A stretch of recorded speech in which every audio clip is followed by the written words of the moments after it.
బకాయిలు కూడా చెల్లించేస్తాం. ఈ నిర్ణయాలన్నీ దేన్ని డైవర్ట్ చేయడానికి?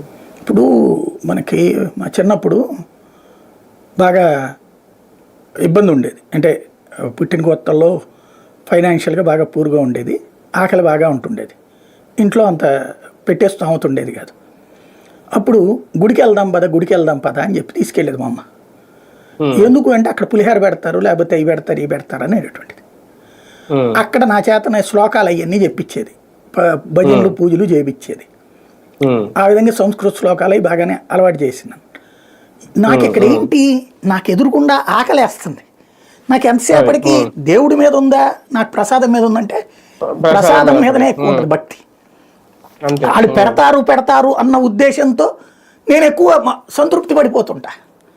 ఆ తర్వాత వాళ్ళు పెట్టేది నా 2 చేతులు కలిపితే ఇంతే ఉంటాయే, చిన్న చేతులు కదా, చిన్న చేతులే కదా, 2 చేతులు నిండా పెట్టేవాళ్ళు, మిగతా వాళ్ళందరికీ 1 చేతి నిండా పెడితే ఇది తిండే.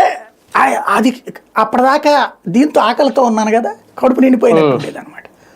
అంటే ఆ ఫీల్ క్రియేట్ చేయడం ముందు చూసారా, నీకు పెడుతున్నాం అన్నటువంటిది.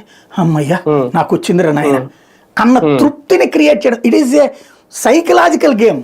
దాంట్లో సుదీర్ఘ రాజకీయ అనుభవం ఉన్నటువంటి బాబు గారు అద్భుతంగా ప్లాన్ చేయగలరు. అది ఇక్కడ స్పష్టంగా కనబడుతుంది. అది బాబు గారికే సాధ్యం అవుద్దేమో నిజంగా, వేరే వాళ్ళు ఎవరి వల్ల అవదేమో. మహానాడు విషయానికి వస్తే నిన్న అక్కడ పాలిట్ బ్యూరోలో తీసుకున్న నిర్ణయం ఒక రకంగా అంటే చరిత్రలో నిలిచిపోయేలాగా చెయ్యాలనుకోవడం, ఒక కీలక నిర్ణయాలు ఏమన్నా